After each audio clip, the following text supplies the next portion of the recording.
Excellencies, ministers, honoured officials from the multilateral agencies, ladies and gentlemen, welcome to this, the third session of the Global Small Island Developing States Leaders, also known as SIDS.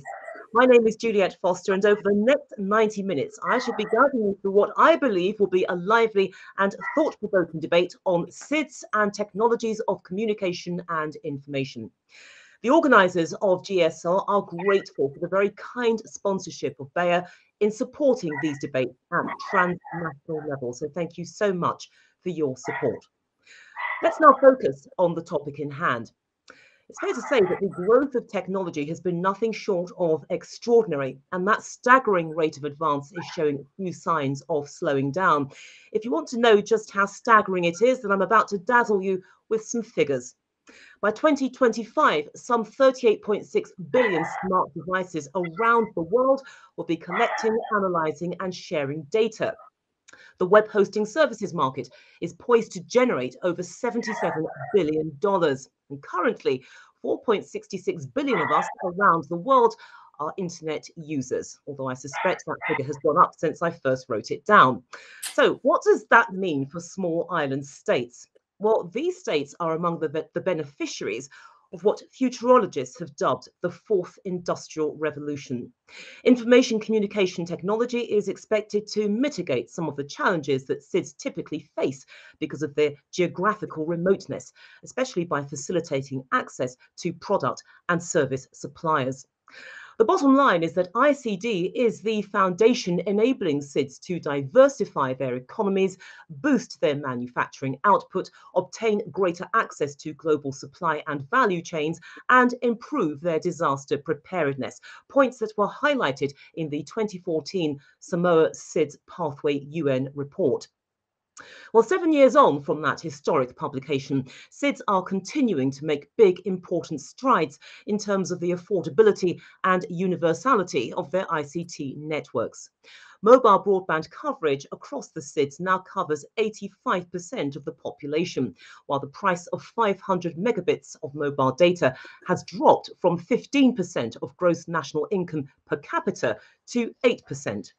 At the same time, the percentage of individuals living and working on these islands using the internet has risen to 56% between 2014 and 2018. So this is essentially a good news story, except the progress does conceal many challenges for small islands. Research points to ICT skills shortages, making it difficult to derive benefits from increasing upstream technology. There's also the issue of take-up. In the small island of Cabo Verde, just off the African continent, for example, around half of the population not using the internet said the most important reason why they didn't take it up was because they didn't know how to use it. Not to be forgotten in this debate is the continuing gender challenge in digital employment in some SIDS. In other words, how can we do more to back up the development of women in technology and digital entrepreneurship? So if you could, panel, I would like you to hold those thoughts because we are going to explore each of them with the help of our distinguished panel, of course, who've been drawn from the small islands themselves and, of course, experts from the UN family of organizations. They will each give a 5-minute speech outlining their position. And can I stress it has to be 5 minutes as we do have quite a lot of ground to cover in the time that we are together. And after those 5-minute presentations, I will ask each of you a question, and there will be more general questions towards the end of the session. I would like to invite to the floor His Excellency Jean-Paul Carteron, who is Ambassador of the Solomon Islands to UNESCO and the Food and Agriculture Organization of the United Nations. Ambassador Carteron is the co-founder of the GSL initiative with his colleague, Ambassador David Doyle. Donc, Monsieur Ambassadeur Carteron, bienvenue à cet environnement et la parole est maintenant à vous. Thank you, Juliette. Thank you to David. Thanks to him, we started with this GSL initiative and it is expanding now month after month. We have two main partners who are Seychelles, with the support of the Minister of Foreign Affairs, Radegonde of Seychelles. We have also Dominican Republic, with the support of Mario Arvelo, who is the ambassador of Dominican Republic to FAO. And we are expecting in the next week to come a number of other delegations, other governments joining us in order to implement this new concept of transversal diplomacy that we wish for the future in order to address concretely the main issues related to small islands. I would like to thank Bayer. Bayer, we saw a beautiful movie or presentation. Bayer is supporting us, and I welcome Natasha Santos. Natasha is a brilliant and respected woman, highly qualified, and her activity at Bayer Crop Science Division as Vice President and Head of Stakeholder Strategy and Affairs is key for addressing issues of agriculture, food, and food security. She will speak about a very special issue, which is digital tools which are transforming agriculture and improving the life of millions of persons, improving or being in position of improving if we develop them. We will have also, and I would like just to say in a few words who are our guests. I thank all of them for accepting to participate in this debate. Angel Miguel Moratinos. Moratinos is the United Nations Under-Secretary General, holding the post of High Representative for the United Nations Alliance of Civilization. If you did not have the opportunity to verify the activities of the United Nations Alliance of Civilization, I would suggest that you inform yourself, because it's a very, very key and important initiative of United Nations. He was Spanish Minister of Foreign Affairs and very respected EU Special Representative for the Middle East peace process. He worked a lot in the Middle East, and it would be useless to introduce Mr. Moratinos. Mr. Courtenay-Rattray is the United Nations High Representative for the least developed countries, landlocked developing countries, and small island developing states. Thank you, Mr. Rattray. You are the person in charge of all these issues in New York. And I know that when you were ambassador of Jamaica to United Nations, you already served as co-chair of the group of friends of the Sustainable Development Goals financing. Peter Kenny-Lauria, co-president of the ACP-EU Joint Parliamentary Assembly. Mr. Kenny-Lauria is MP in Solomon Islands. He is actually, for him, it is midnight. Thank you to be with us. It's late. You served as an international civil servant in the United Nations Secretariat in New York, and as permanent secretary of the Ministry of Foreign Affairs in Honiara. Altai Sengizer, with a recording contribution because at the last moment he could not make it, is president of the General Conference of UNESCO, actually, and he will chair this conference in a few weeks when we open it. Malcolm Johnson, ITU Deputy Secretary General, replacing Gulin Zhao, the Secretary General. Mr. Johnson is one of the most respected ICT experts in the world, and his role as ITU is now key as far as so many post-COVID issues have to be addressed. Thank you, Mr. Johnson, also to be with us. Nikhil Seth, I will say that we are close friends. Nikhil Seth is the Executive Director of the United Nations Institute for Training and Research. He has 30 years of service as an international and national civil servant, and a wealth of experience in leading, supporting, and managing complex portfolios, intergovernmental process, including United Nations conferences in the economic, social, and environment fields. He served as the head of the Office of the Secretary General of the United Nations Conference on Sustainable Development, and I like that Nikhil is with us today because so many issues are related to his competence and his experience, and we wait for him to share it with us. And finally, I would like to thank Juliette, because Juliette has been accompanying us during the first sessions, now with these ICT sessions. And be sure, Juliette, that we appreciate your dedication, your time, your energy, your competence. And now I give you the floor back. Thank you. Thank you very much, Monsieur Ambassador. Je vous remercie. That's the last of my French. In fact, I'm not going to inflict more of it on you, but thank you so much for that wonderful address. I'd now like to call on Mr. Malcolm Johnson. He's the Deputy Secretary General of the International Telecommunication Union, the United Nations specialized agency for ICTs. Mr. Johnson, thank you so much for joining us. The floor is now yours, and you have 5 minutes. 5 minutes. Thank you very much, Juliette. Good day to everyone. Thank you, Ambassador Doyle, for the invitation to join you today. The last time I had the pleasure of visiting St. Kitts and Nevis was to attend a Caribbean Telecommunication Union regional ministerial meeting. At that meeting, I encouraged participants to take full advantage of the remote participation that ITU has been offering for participation in ITU meetings and conferences since 2010, stressing how important it was for their voice to be heard in ITU as the lead UN agency for ICTs. Of course, nobody then could have foreseen the situation now where we're all working online remotely.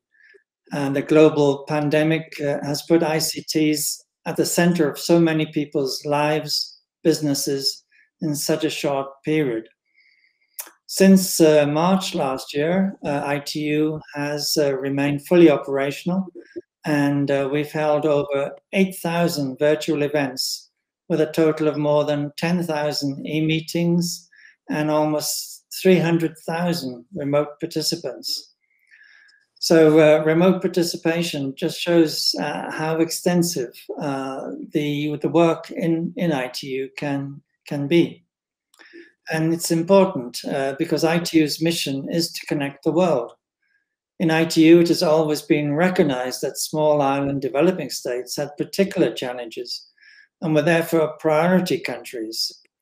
As such, we have provided SIDS with highly targeted and concentrated assistance in areas ranging from market regulatory reforms to emergency telecommunications and disaster response, cybersecurity, ICT infrastructure, spectrum management, and climate change adaptation and mitigation.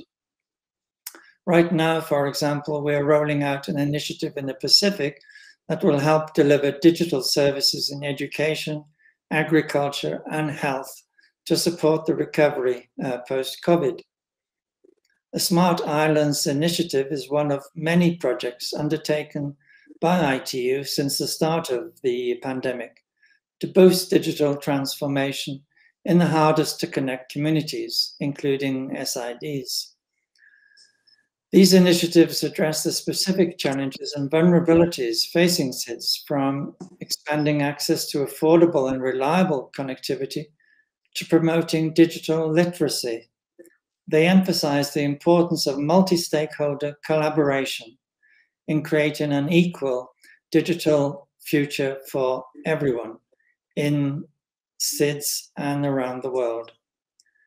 We stand at a turning point. If we tap into new innovations like low Earth orbiting satellite constellations, made possible by the decisions adopted at ITU's last radio communication conference, and if we continue to raise the profile of the challenges in SIDS, as we did last year by making available for the first time estimates on internet access in these countries.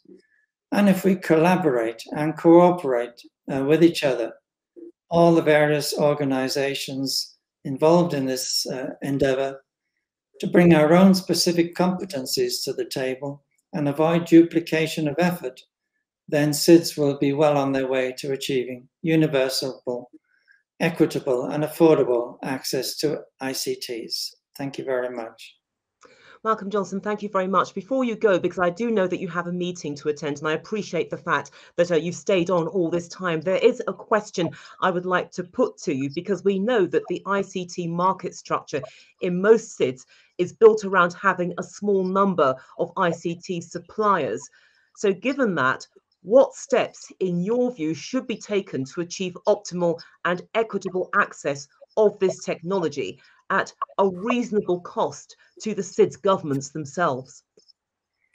Yes, well, thank you. As you mentioned at the start, Juliet, one factor is that people often don't know how to take advantage of the technology. Other factors include lack of awareness of the advantages of connecting, lack of relevant content online in the local language, and in particular the cost of connection, which is still much higher in SIDS than most countries. This can be due to the international connection, many countries still relying on satellite-only connection, and the small domestic market that doesn't offer industry the return on investment that can be achieved in other market segments such as the urban areas. So industry needs to be incentivized. The regulatory frameworks need to be harmonized. Industry cannot afford to be dealing with different regulatory regimes for small markets where there is little return on investment. So this is why regional cooperation is so important, to develop a larger community with harmonized regimes, including spectrum management, so that the use of the spectrum is harmonized across the region, and incentives to encourage investment. COVID has shown how effective individuals and businesses can be in setting up and driving their business online, often from home. Reliable, fast, and affordable international connectivity opens up huge potentials for SIDS. As has been seen in the Pacific Islands, once a cable has landed, there's a huge change in the situation available to people. So to this end, ITU works in assisting SIDS in their spectrum management and the choice of appropriate technical standards. That's very important so that they benefit from the economies of scale coming from worldwide harmonization. ITU advises on the best legal and regulatory framework for SIDS to implement digital transformation and capitalize on the fourth industrial revolution. We also help SIDS carry out a national assessment of their innovation capabilities so as to identify whatever gaps there are and how to set about addressing them. Cost-based tariffs should be the guiding principle, coupled with universal access to ensure that no one is left behind and that digital and gender divides are narrowed. Digital skills must be developed fully to take advantage of the technology. And ITU and UNICEF has an initiative called GIGA, which is to connect every school to the internet. And ITU is also working with the ILO on a digital skills project to encourage youth to take advantage of the work opportunities of the technology. As well as we have in ITU an online educational platform we call Academy, and our digital transformation centers are working to this end. We also have a new initiative to help SIDS recover from COVID, which we're currently rolling out in the Pacific. So information on all of these areas of work and initiatives is available on the ITU website. I'd like to encourage everyone to take advantage of them. And finally, let me reaffirm ITU's commitment to assist SIDS overcoming their challenges through the use of this technology. Thank you, Julia. Mr. Johnson, thank you. And I'd like to extend that gratitude on behalf of all the members of our panel for your excellent contribution. Everybody here, thank you so much for your participation, and also to those of our panel who had to leave us because they had to attend various meetings, etc. But the contributions were most welcome, and there are grounds for optimism. There is a willingness for people to partner up, to work together, to bridge those gaps, because we've explored the importance of technology to SIDS states, the differences that they can make, and there's been no running away from the intricacies of the issues that are involved. They are very, very forensic, but there is no fear in taking these on and winning, because at the end of the day, the SIDS states, they have skin in the game, to take that phrase from you, Ambassador Calderon. But there we must leave it. Thank you so much, and good luck going forward, and I hope to meet you again in the not too distant future. Thank you.